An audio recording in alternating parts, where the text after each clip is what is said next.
warahmatullahi wabarakatuh. Kami dari kelompok 4 ingin mempresentasikan tentang perkembangan dan pengembangan ilmu pengetahuan alam.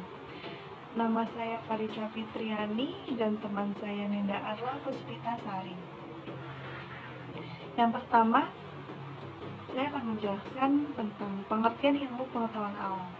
Ilmu pengetahuan alam adalah ilmu yang mempelajari tentang pengungkapan rahasia dan gejala alam, meliputi asal mula alam semesta dengan segala isinya, termasuk proses, mekanisme, sifat benda maupun peristiwa yang terjadi. Ilmu pengetahuan ini dikembangkan manusia karena pada dasarnya manusia selalu ingin tahu, dibekali dengan kemampuan untuk berpikir dan merupakan sebuah kebutuhan untuk memahami dan menjelaskan segala gejala alam.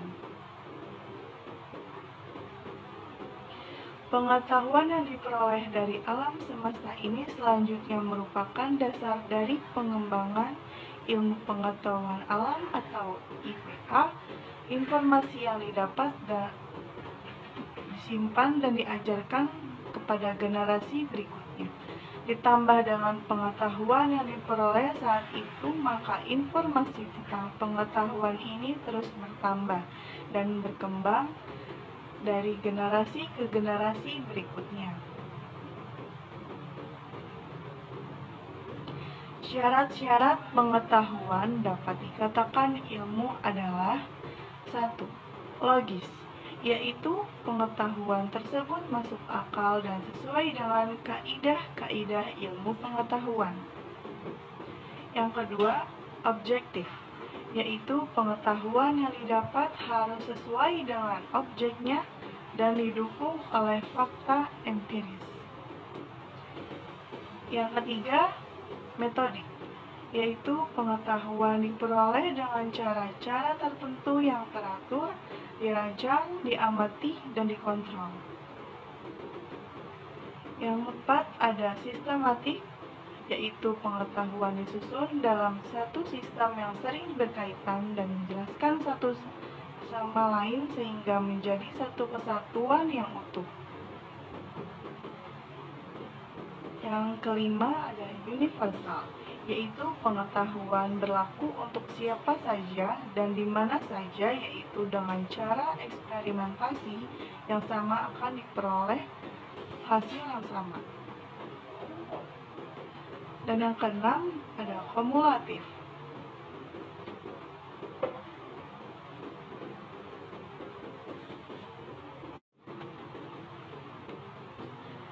Awal dari IPA dimulai pada saat manusia memperhatikan gejala-gejala alam, mencatatnya, kemudian mempelajarinya. Pengetahuan yang diperoleh mula-mula terbatas pada hasil pengamatan terhadap gejala alam yang ada. Kemudian makin bertambah dengan pengetahuan yang diperoleh dari hasil pemikirannya.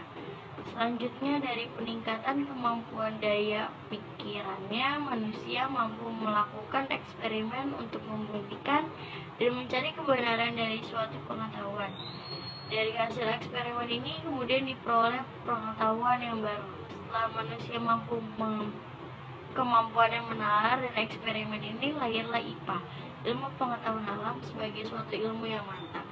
Perkembangan IPA tidak jauh dari kaitan landasan ilmu pengetahuan itu sendiri, antara lain 1. Hipotesis merupakan strata ilmu yang paling rendah berupa dengan dugaan atau prediksi yang diambil berdasarkan pengetahuan atau teori yang sudah ada untuk menjawab penelitian yang sedang dilakukan.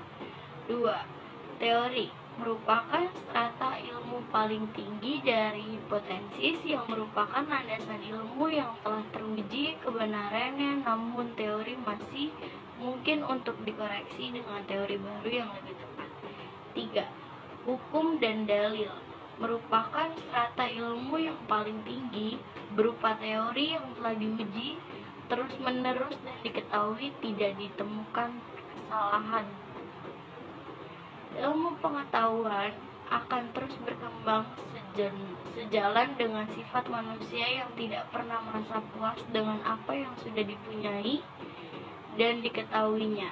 Berdasarkan hal tersebut, maka ilmu pengetahuan merupakan siklus ilmu yang penelitiannya sebagai intinya pada tidak pernah terputus, bahkan ia tidak akan semakin membesar dan meluas.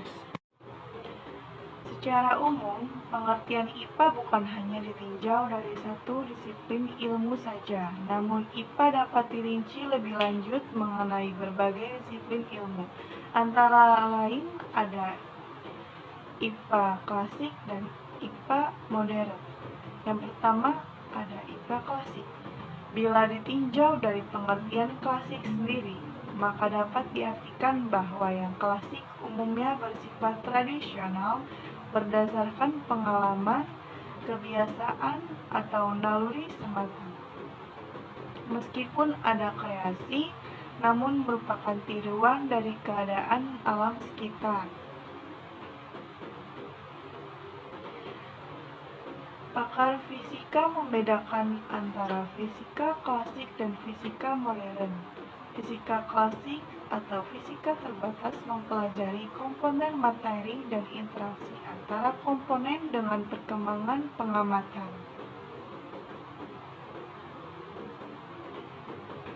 A. Dinikmati langsung gerakan benda dalam mekanika. Yang B.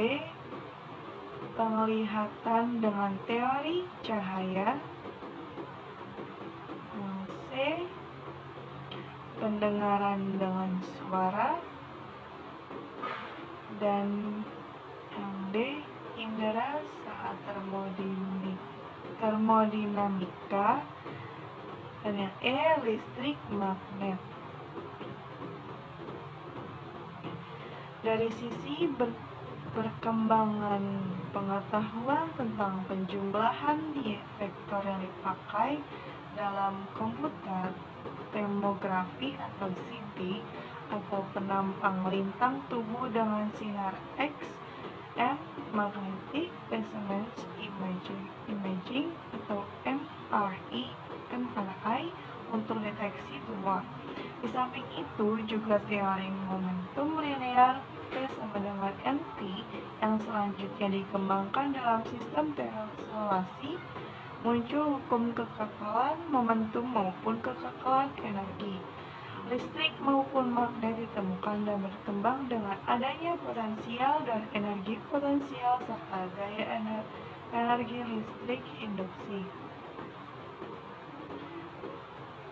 IPA klasik secara umum sebagai contoh digambarkan pembuatan ragi tempe dan juga ragi tapis.